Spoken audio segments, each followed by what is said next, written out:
Welcome to another edition of At Astra, Kansas Money Talk. I'm Joe Blubaugh, I'm one of your hosts, and I'm joined with Mark Johnson from Bob Schwartz Financial. Normally we have Bob with us, but he's on the road over the holidays right now, so we're going to take this opportunity just to have a little bit of a discussion today. For many Kansans, a home represents not only their biggest investment, but also a large source of their wealth. And we're going to take an episode to discuss all things real estate in Kansas. We'll look at how Kansas trends compare to national trends and a little bit about the housing market. So Mark, first of all, happy holidays. We're just rolling into the Thanksgiving part of the holiday season, so happy holidays to you and your family.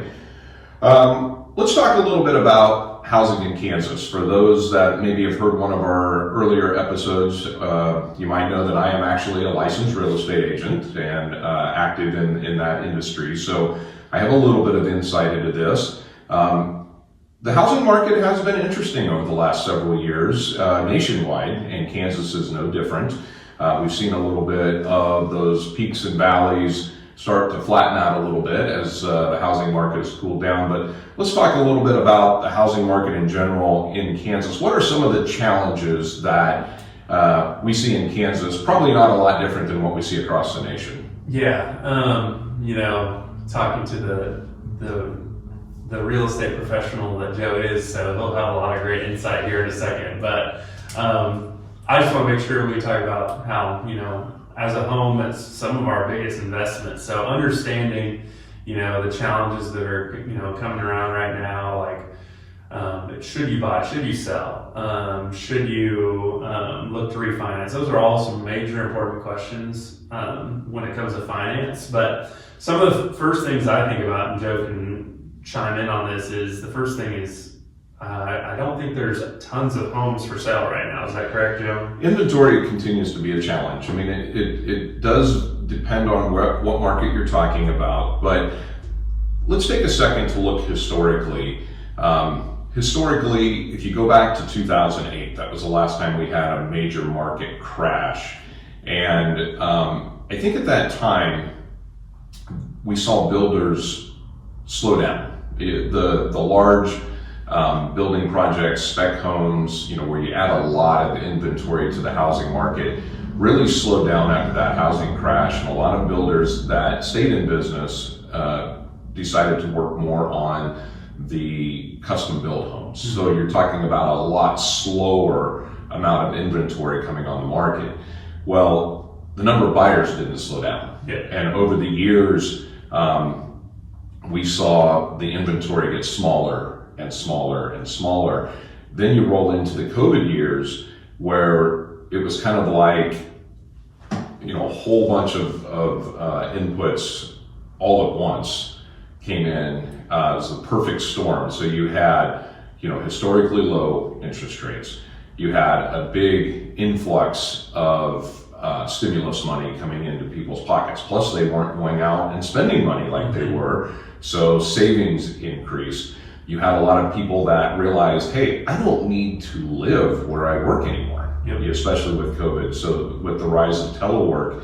And then with all those people sitting at home, for literally months on end, they realized, man, we could get into a bigger house. And all these things really happened all at once, and the inventory that we did have at that point just dried up. Yeah. And it dried up quickly, and that's why we saw housing affordability go way down, because the prices increased dramatically, which was great if you were selling a house, very difficult if you were buying at that point. Yeah, and we look at that time period and interest rates are so low as well.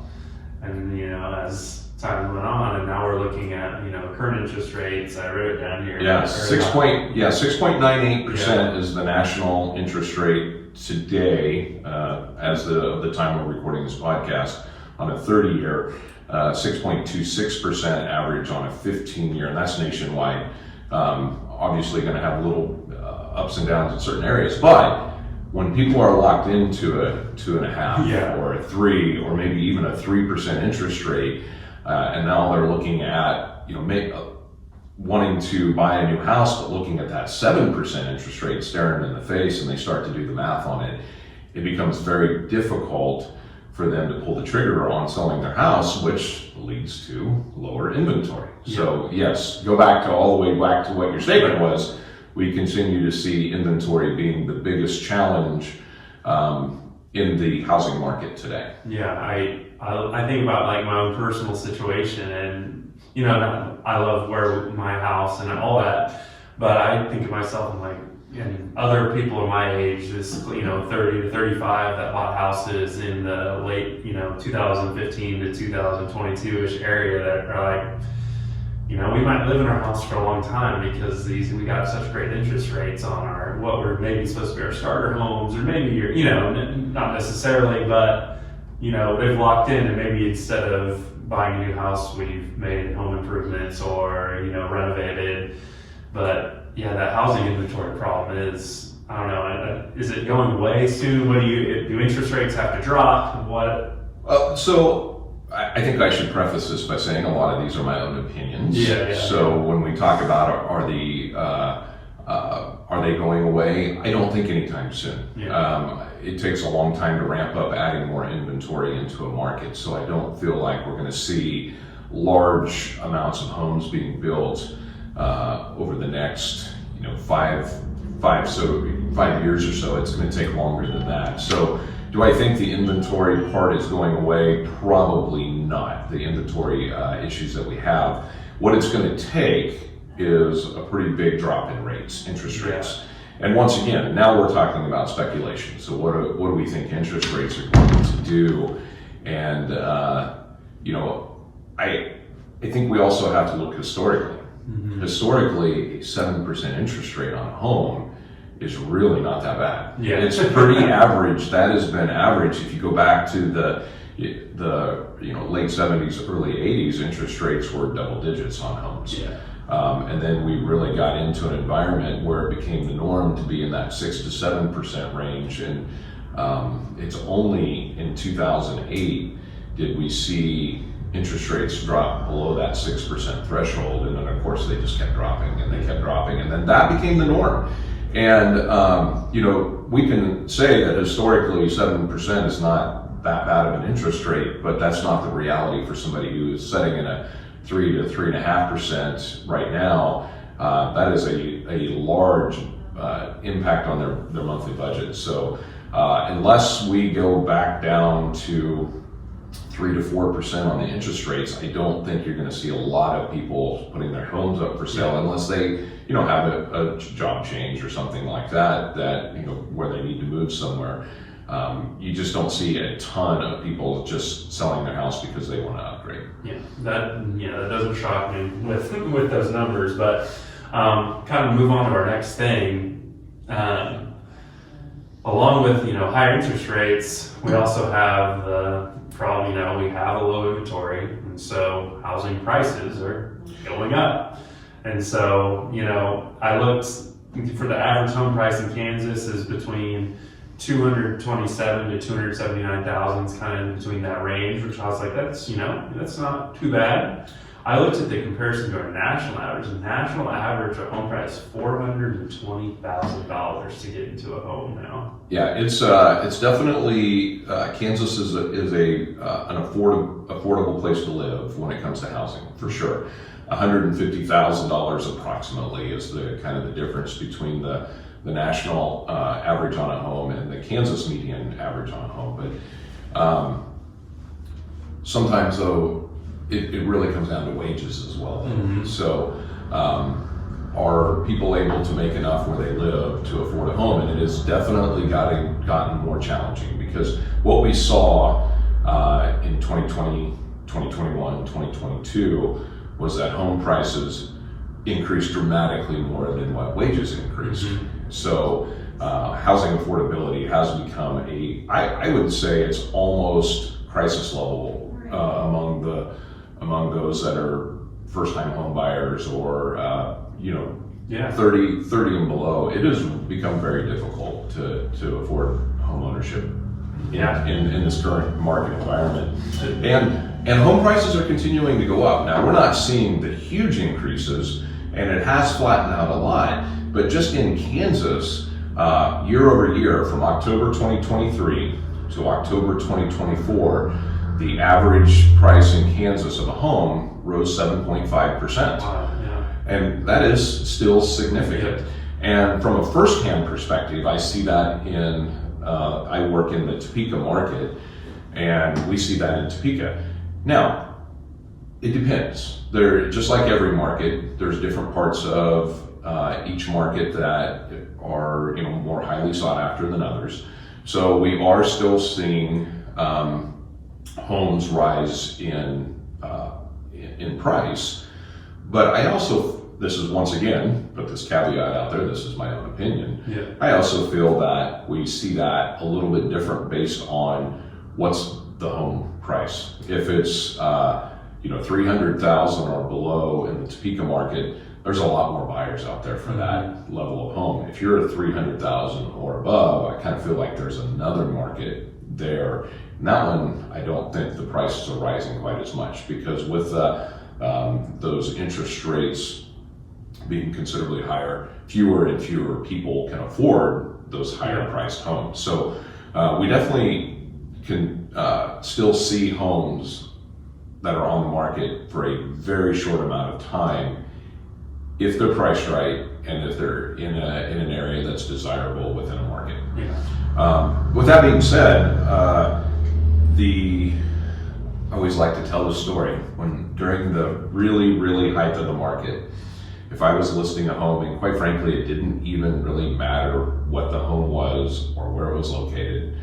I like to tell my clients that I was helping my sellers, I would say, let's get your home on the market Thursday afternoon, Thursday evening.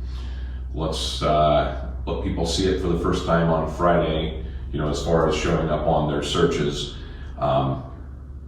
You guys, good opportunity to go out of town that weekend, or maybe get a hotel room because your house is going to be viewed, dozens of times during that Saturday, Sunday, and then let's get back together on Sunday evening and go over the offers. Yeah. And it was like clockwork. I mean, it really didn't matter the house. It was anywhere from, at a minimum, you would get 3 to 4 offers. I had a house or two that got double digit in offers, and they never went for asking price. They were always, either above or considerably above asking price. To the point of one of the things you do as a real estate agent when you're getting ready to list a house or help somebody buy a house, you're pulling comps in the neighborhood. During the height of the market, I wouldn't look at a comp that was more than 30 to 60 days old, because the prices were changing that fast. Wow. It was unbelievable. That has totally changed in October of 2024, the average days on the market for a home was 27. So considerably more than those 2 to 3 that we were seeing a couple of years ago. And that's actually 4 days higher than what it was a year ago. So we're already starting to see homes are staying on the market longer, and it has definitely slowed down. But once again, if you have a home that's priced correctly, that's an important thing with real estate, is you want to make sure when you put your house on the market, it's priced correctly. If you have it priced right and you're in a kind of a desirable neighborhood, homes are still only staying on the market for 4 to 5 days on average. So they're still going fast, and prices are still going up, but it is a little bit different. And we've seen, I'm sure that people have seen, like, if you live in a small town, there's the small town perspective of real estate, where things get sold by word of mouth really quickly and it can not even make it to the market. But you also see the opposite of that is like Kansas City, or the really desirable areas live in Kansas City, where it becomes a bidding war day one. Does the area you live at in Kansas, like the real estate market is vastly different from, let's say, Kansas City Metro to small town Western Kansas real estate? I mean, it's vastly different, right? Absolutely. Rural versus urban. It really doesn't matter Western Kansas versus Eastern Kansas. Once you get out of those metro areas, just the number of buyers is considerably reduced. And that's the number one, in my opinion, the number one impact on whether on a home price is how many buyers do you, what's your buyers pool look like? Yeah. If you have a pretty small buyers pool, you're not going to have the competition. Almost what you said, it almost at times can be like an auction with some of these houses, especially in those market areas. But as we look at the Kansas market in particular, and we look at the areas with the most growth right now, growth and sales prices.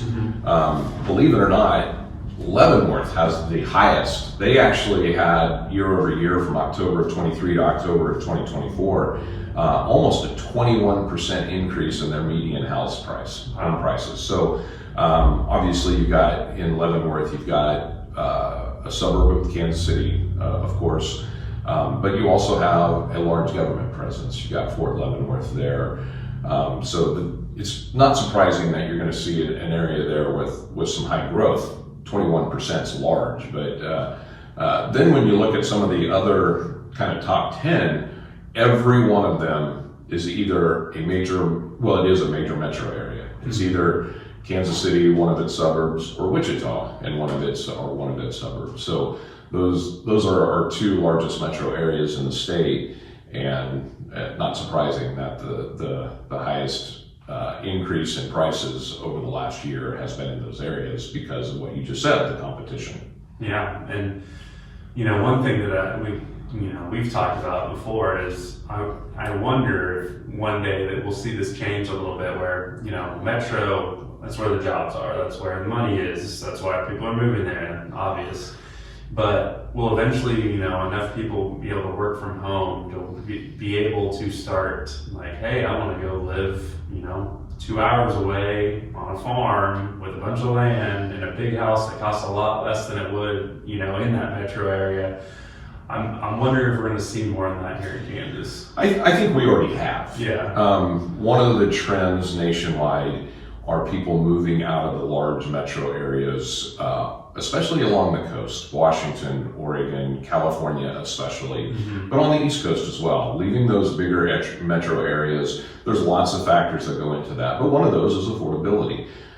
If you're living in a house that you can sell for 7 figures, and you could buy a comparable house in Kansas for maybe $300,000 or $400,000, that's a large amount of capital that you can unlock and put into other investments.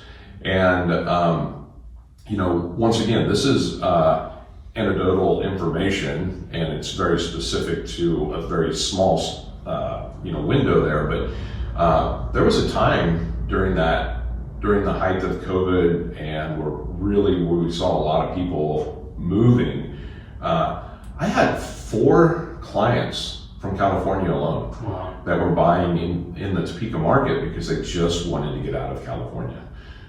Once again, various reasons, but at the same time, probably the most interesting, I had a house I had helped somebody list in Osage City, so a smaller town outside of the Topeka metro area, and the buyers both worked for the state of Oregon. And they were going to continue to work for the state of Oregon, but we're going to live in Osage City, Kansas, a little town of a couple thousand people, because they wanted to live somewhere rural, and they wanted to find something a little bit more affordable, but they didn't need to live in the state of Oregon to work for the state of Oregon. Wow. So we've already seen that, and I think we will continue to see that. And I think your point's well taken, Mark, is that within the state of Kansas, I think you can see some migration from the metro areas to the rural areas, but we're also seeing migration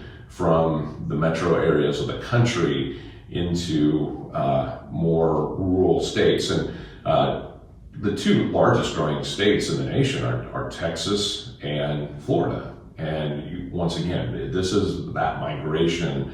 A lot of that is climate, people getting into the warmer areas of the country, but those Sunbelt states continue to see huge migration. I'm sure I'm not the only person that has said this, but I've coined the the COVID movement, population shifts across the country, the Great Migration, and I don't think it's done. Yeah, I don't think so either, especially with home prices the way they are, interest rates. That's just a good environment, or a good environment for people to move with the ability to work wherever now. Yeah. So if you let's go into, if you're someone that's either thinking about buying a house for the first time, or you're someone that's trying to give advice to someone that's about to buy a home, say they have a kid or child or grandchild, and the first thing I think about is like, it's just a daunting, for people, especially like when you see those average home prices the way they are right now, it's daunting to look at how are we going to be able to afford this. And so, I don't know, what are some advice that you give to clients to help out, other than make sure you get pre-approved. That's a very important thing early on. Absolutely. Pre-approval, and let's touch on that, because there are lots of different ways to buy a house. Mm-hmm. You can buy, obviously, cash. Most people buy with a mortgage. And within that, there's four technically, but there's really three main ways that you can buy through a mortgage. You can buy a conventional, that's from a bank or a credit union or a mortgage company. You can buy VA. So if you're in or were in the military or a veteran and you qualify, you can get a VA loan. A lot of folks like FHA loans, and those are another government-backed loan. That can really help somebody who maybe doesn't have as much of the down payment saved up. There's advantages and disadvantages to all of these, and we could spend a whole show talking about that, but we won't get into that here. And then if you're in rural areas outside of the metro areas, then there's USDA loans that are also available. But we don't see a lot of those in those metro areas. So I do have one question here when it comes to loans. When we see these home prices go up so much, is for the advice I always got as a kid, and still the advice that I give is we want to be able to put 20% down. Sometimes though that's not obtainable, and so that 3% is correct. That standard that you have to have for which type of loan again? Well, it's hard to put a blanket on this, because one of the things that we've seen is that these mortgage companies have come up with all kinds of different products. Mm-hmm. So generally with a VA loan, that's one of the advantages of a VA loan, is that you don't have to put anything down. Yeah. You don't have, it's fully government backed, and the buyer, the veteran, does not have to put any down payment down if they don't want to. FHA, I believe it is 3%. I'm going from memory here, and I apologize. It could be 1%, but I think it's 3% generally. There are, in the conventional space, all kinds of different programs, so you can't even really put a blanket on that. Okay. But here's the important thing. If you don't put enough down, and once again, this can vary a little bit, but generally it is that 20% amount, then you are considered a credit risk. And once again, this does not count towards a VA loan, that's different. But for the other types of loans, you're considered a credit risk, and the banks are going to require you to pay for private mortgage insurance. You'll often hear it called PMI. And I always cringe when I'm helping a client and they're going to pay PMI, because it is literally giving the buyer absolutely no value. Yep. And yet you're paying monthly. The value goes towards your mortgage provider, but you're paying for it as the buyer. So I love to see more of a down payment and if you can get outside of that PMI, that's obviously the best case scenario. So the advice I like to give my clients is, if you're not ready to buy a home, don't buy a home.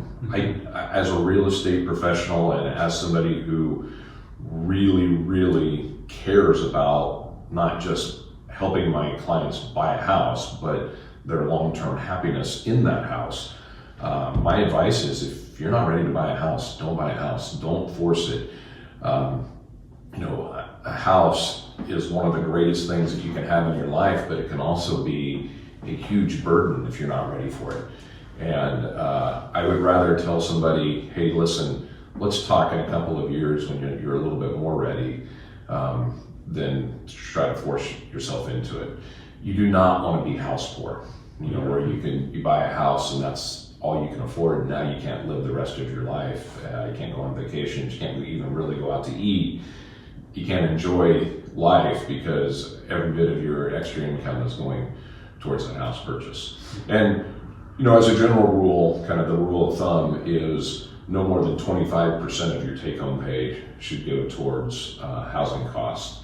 And just keep in mind, housing cost is not just the house payment. You've also got taxes, you've got insurance, you've got all those utilities and maintenance. And a lot of people forget about the maintenance part, but once you buy a house, there's always something to do on that house. So those are all things you have to keep into consideration. Yeah, and I think the real estate game's changed in a way too, where there's so much keeping up with the Joneses that goes on with social media, and you think that if I don't buy this custom home or build this house, I'm not, whatever so-and-so down the road or my friend from high school or college has this, so I need that. I think that psychologically really affects people. Well, think about the American dream we always talk about. 2 kids and a home, right? You gotta have 2 kids, great job, drive nice cars, and have a house. And sometimes that's just not the reality. And the American dream is what you make of it. And maybe that's having a great family life and you rent. It's better to live comfortably than to, pursue that American dream, I'll put that in air quotes, and end up being to the point where you can't really do anything else with your family and enjoy life because you're, making all these huge mortgage payments. So this sounds easier than maybe what it is, but one of the best advice I feel like for someone getting into it that I got was we couldn't right when my wife and I got married or we couldn't afford maybe exactly what we wanted, but my dad gave me great advice. He's like, well, why don't you there's a couple neighborhoods in town that are awesome that have some affordable houses that will come up from time to time. Jump on one of those. And then you should put a lot of work into it yourselves, and then one day that's going to be worth some more, and then you can move that on to the next one. And that's kind of what that's kind of what I would tell people is look for those areas that are going to have value. Try to find a house that it might not be perfect for your first home, but you can put some effort and work into that that eventually maybe you can make some money out of too. Yeah, that's good advice. And one other thing I want to bring up when we talk about homes and we talk about, this is a money podcast, and wealth is a big part of that. Legacy can be part of the home buying process as well. So, so many people, when they think about legacy, it's what am I going to do with my wealth after I've left, after I've passed away. And when it comes to home buying, this is a great opportunity to take care of some of that legacy while you're still alive. We're seeing more and more of parents who want to experience their children or their heirs enjoying the legacy that they're going to leave them while they're still alive. And buying a home is just an excellent opportunity to do that. We talked about that 20% down payment. What a great legacy gift to help your children with a 20% down payment on a home and really get them off on the right track. You don't have to buy the full home, but even helping with a down payment along the way, what a great legacy that would be and you get the opportunity every day to see your heirs enjoying that legacy that you've left them. Yeah, I think, yeah, what a great gift that you could give. You know, not everyone's in that circumstance, and we're not saying that obviously, but if you are, I mean, that is an amazing gift to give to a child. The other thing I always hear is, parents buying, like if you, let's say your kids are going to, let's say K-State or KU, and you buy that house in Manhattan or Lawrence, you rent it to their kids. That could be a good income generator while also helping your kids save for college. Those are some, there's some ways in real estate that you can think of your legacy, think of your kids, while also, making some money and, Absolutely. And in fact, it's just very close to home. I have a freshman in college. She's living at home right now, but, I think that's going to end at the end of this school year. And then I've got a high school a child in high school who has also indicated that she's almost assuredly going to go to Washburn as well. We live in the Topeka market, as I mentioned.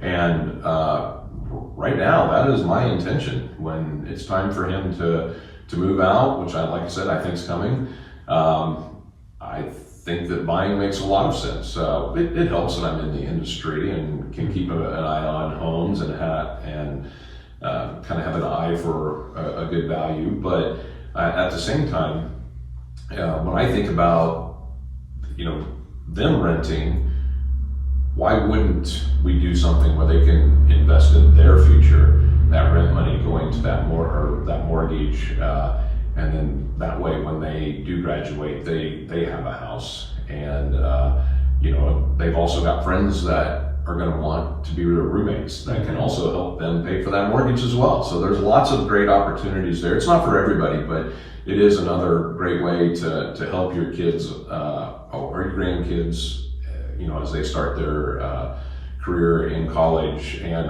that home can very easily move to becoming their first home as they start their professional lives and get married and start to have a family as well. So there's a lot of great benefits to that for sure. So I guess our last thing, it would be if you're someone that's like, hey, I need to upgrade, or I need more space, my family's growing. There's things that sometimes you just need a new house. You need, your life changes where you're moving, or you have another child, you have those twins that you weren't expecting, whatever it is. But if you're giving advice to a seller, to make sure you don't want to leave money on the table. You want to make sure that you're getting what your home is worth. What are some things that as a realtor you would give advice for selling? Okay, so there's some very specific things, and we'll get into just some high level of those. But kind of the first thing is, and I see this a lot, get your house on the market. Get it on the market. And what I mean by that is, especially if you live in a small town, but even in big towns, people will hear or people will know that you're going to put your house on the market. Neighbors will find out, they'll tell family. You will potentially get some offers before you even are ready to sell the house. Hey, when you get ready to sell your house, we want to buy it. And that's great if you have it priced right. But in this environment especially, let your house get on the market. That doesn't mean, I'm not saying that from a real estate agent perspective. That doesn't mean you have to list it with a real estate agent. I'm just saying, let it be open to all potential buyers, whether you're listing that yourself for sale by owner or you're listing it with a real estate professional. Just make sure it gets on the market, because that competition is what drives the price up. And quite frankly, unless you are a real estate professional, how do you know you have your home priced right?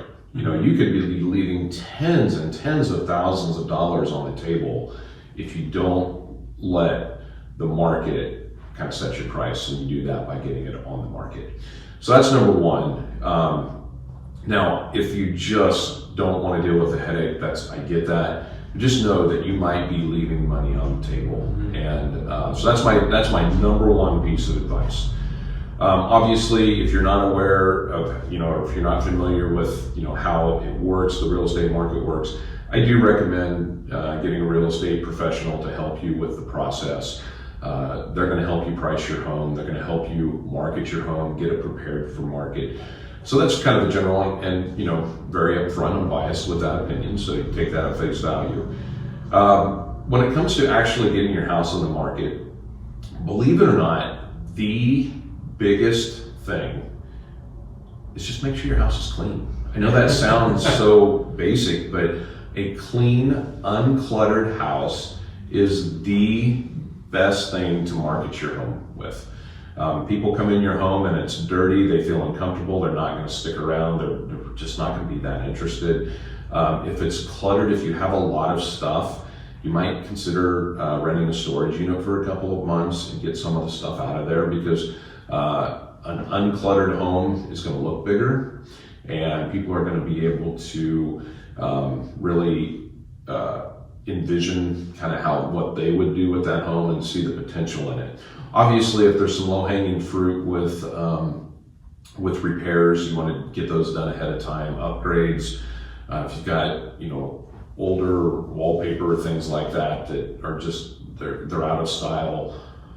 Those are things that are fairly easily and low cost that you can do to help improve your home. You want to make that more. You want the biggest buyer's pool as possible.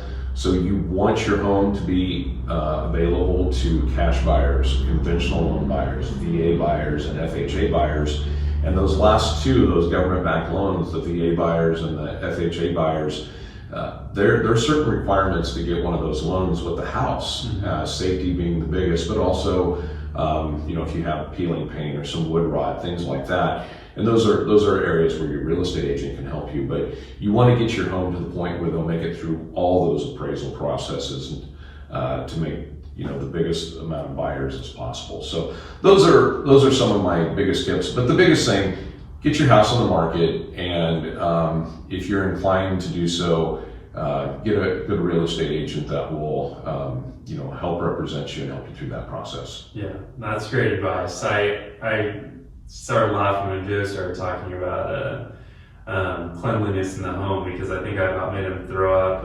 I don't know, it was a couple months ago, but we were in Hayes visiting my wife's family, and a bunch of the people that were talking about this home that was on Zillow and how gross the pictures were, and I was like, oh, it can't be that bad. And oh my gosh, we got on there and piles of clothes everywhere. It looked like it'd just been a college party house, but even in the photos, there was a guy was sleeping in a bed in one of the photos on Zillow. And you look at those, and this is a great example. It's like, in no way does someone want to buy that house, No, you're definitely leaving money on the table by not. That's even for the pictures. That's one of the worst things I've ever seen, as far as if I were the real estate agent representing that, I would have said, I'll come back at another time. You've got to rectify this, or I'm not going to be your agent. Because you're not helping them put their best foot forward. So sometimes in the real estate industry, tough love is necessary with your clients as well. So. Yeah. It is crazy how important though the pictures, that making that surface level of it's almost like a whole business now. People are flying drones through houses and professional photography, but with Realtor and Zillow and all these apps that there's people looking at those every single day. Like, that's it seems like a small part, but that really is the entry level of getting people into your home, right? It is. And once again, that's where a real estate agent can really help. And I know it sounds like a broken record here, but I hire a photographer to do my listing photos because it's that important. Mm-hmm. I could save a little bit of money by doing my own, but I know that they are going to be, putting a product out that's better than I can do. So therefore, I hire that out because it is such a critically important part of the process. Yeah. So, but anyway, buying and selling a home, it is by far one of the most important things that we do, or multiple times throughout our life, and it definitely can have a large impact on your wealth in life as well, both good and bad, depending on those choices that are made. So. Mark, we'll wrap up the episode with that, but just a quick reminder, if you are interested in having somebody help you with your wealth, giving you advice, whether it's investing or saving for a home, Bob Schwartz Financial. You can find him online at bobschwartzfinancial.com and reach out and talk to Mark, or obviously Bob's available as well. And with that, we'll wrap up the episode. Mark, thank you again. Yeah, thank you, Joe. And happy holidays. You too. All right. Oh, that was good. That was over 35 minutes. That was closer to 40 minutes. Really?